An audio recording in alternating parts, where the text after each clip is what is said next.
छोटी छोटी कहानियों के माध्यम से मैं आज आप लोगों से है वो संवाद करूंगा, बातचीत करूंगा। मेरे जो साथी भाई थे उन्होंने ये बात बताई कि आसपास के लोग कैसे हैं, वो बड़ा इंपॉर्टेंट है कि जीवन के अंदर सफल होने के लिए। हर व्यक्ति उससे परेशान रहता है, और विशेष रूप से विद्यार्थी जीवन के अंदर, विद्यार्थी जीवन के अंदर आदमी या जो एक युवा होता है वो जोश से भरा हुआ होता है, और उसको थोड़ी सी बात कोई भी बोल देता है तो उसको बड़ी ऐसे यूं भारी लगती है। तो एक बार एक युवा था और भगवान महात्मा बुद्ध के पास गया, और भगवान महात्मा बुद्ध को पूछा कि मैं कैसा आदमी हूं, मेरा मूल्य क्या है, मेरी वैल्यू क्या है। तो भगवान बुद्ध ने उनके पास एक छोटा सा पत्थर पड़ा था, वो उठा के उनके हाथ में दे दिया और कहा जाओ इसको बाजार के अंदर लेके चले जाओ, इसको बेचना मत, बस जो भी आपको सामने मिले उससे पूछ लेना कि इसका मूल्य क्या है। तो वो गए, सबसे पहले संतरे वाले के पास गया। वो संतरे वाले ने पत्थर हाथ में लिया, देखा और कहा कि इसके मैं 2 किलो संतरे दे दूंगा।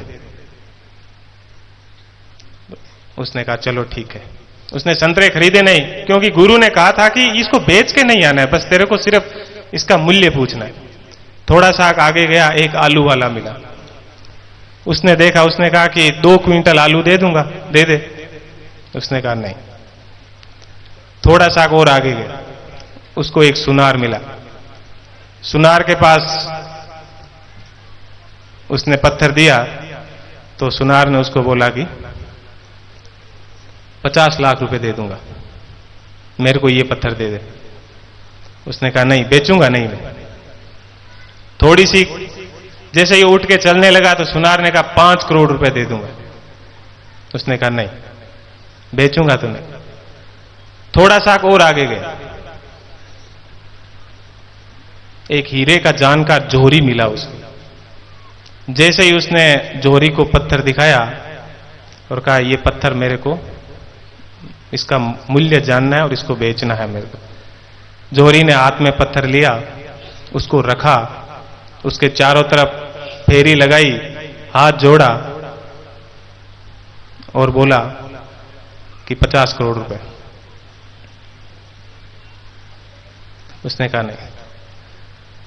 जोहरी ने उसको बोला कि ये पत्थर बेशकीमती है, इसकी कोई कीमत नहीं है। तू कह रहा है तो मैं कीमत लगा रहा हूं, लेकिन मेरी औकात नहीं है, मेरी हिम्मत नहीं है इस पत्थर की कीमत लगाने। वो पत्थर लेके और वापस जब भगवान बुद्ध के पास आया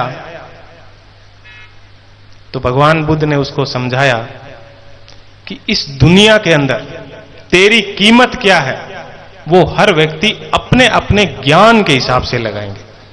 किसका कितना ज्ञान है, किसको कितनी जानकारी है, और तुम हमेशा, लोग तुम्हारी कीमत लगाते हैं और उसके आधार पर परेशान होते रहते हो।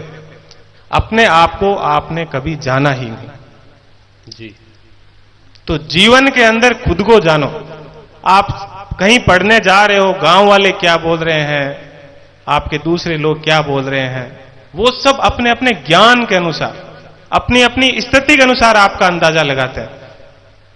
हम में से अधिकतर लोग बस उनके लगाए हुए अंदाजे के आधार पर ही जीवन में हार जाते हैं।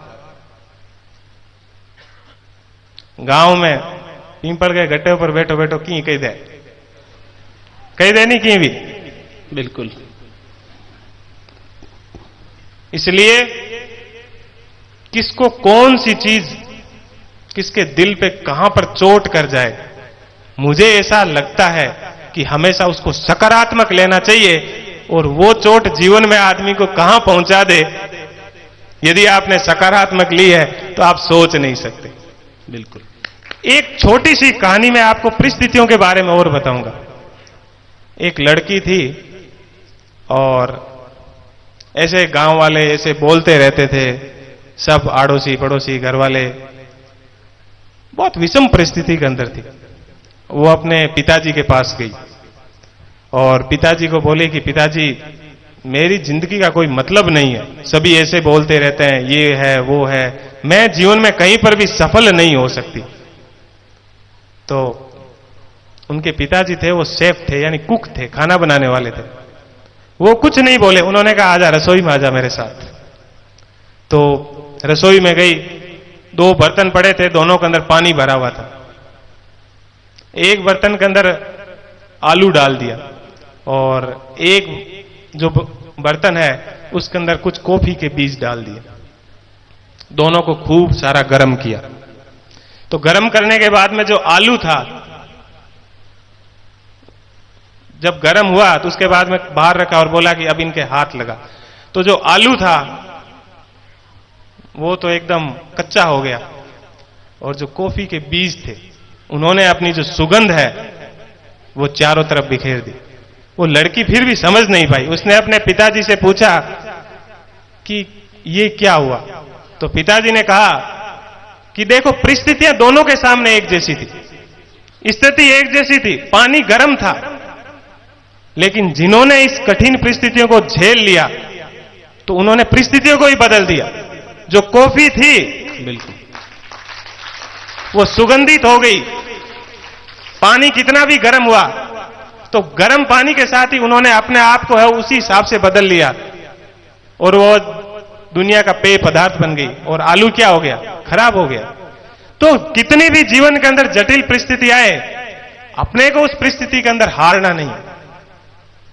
ये 2 छोटी छोटी कहानियां मैंने इसलिए आपको बताई कि मेरे पास जितने भी फोन आते हैं या जितने भी कॉल आते हैं तो सब यही कहते हैं कि साहब परिस्थितियां बहुत ही जटिल है या परिस्थितियां अकॉर्डिंग नहीं है। तो जिस दुनिया के अंदर हम रह रहे हैं वहां पर परिस्थितियां कभी आपके अनुकूल नहीं होगी, परिस्थितियां हमेशा आपके प्रतिकूल ही होगी। आपको झुकना पड़ेगा और परिस्थितियों को आपको उसके अकॉर्डिंग करना पड़ेगा। और परिस्थितियों को आपके अनुसार ढालने के लिए जीवन में एक ही रास्ता है और वो है मेहनत। इसके अलावा दुनिया में कोई रास्ता नहीं है मेहनत के अलावा। कुछ भी गलत कदम उठाओगे, हो सकता है कि आपको तात्कालिक सहायता मिल जाए, कुछ सफलता मिल जाए, लेकिन अंततः आपको हारना ही पड़ेगा। जांबोजी ने भी कहा था कि आप जो ये भूत प्रेत है इनको आप बहुत सी पूजा करोगे तो हो सकता है कि तात्कालिक आपको सहायता मिल जाए, कुछ फायदा हो जाए, लेकिन जिया ने जुक्ति और मुआ ने मुक्ति है वो यदि आप सही रास्ते पे चलोगे तो ही मिलेगा। हम सब एक जीवन है, उसकी रेस के अंदर दौड़ रहे हैं। ये जो जीवन रूपी रेस है इसका कहीं अंतिम या कोई फिनिश पॉइंट नहीं है कि जो तेज दौड़ेगा वो इस लाइन को क्रॉस कर जाएगा और वो जीत जाएगा। इसमें कोई जीतता नहीं है और कोई हारता नहीं है, बस मानव है। ऋग्वेद में भी कहा गया है चरे वेती, चलते रहो चलते रहो चलते रहो, कभी रुको मत। बस यही हमारा जीवन है, इसमें रुकना नहीं है, हमें हमेशा आगे चलते रहना है। हम रुक जाते हैं, हम हार मान लेते हैं। एक परीक्षा में फेल किया हुआ, ऐसा लगता है कि पूरी जिंदगी समाप्त हो गई। अरे भाई समाप्त नहीं हुई है, बहुत बार असफल होते हैं और हमेशा ही असफल होते हैं। असफलता तो सफलता की कड़ी है। असफल हुए हो इसका मतलब कुछ न कुछ तो आप चले हो, तो कुछ न कुछ तो आपने सीखा है। रुकना नहीं है कभी जीवन के अंदर, चलते रहना है हमेशा।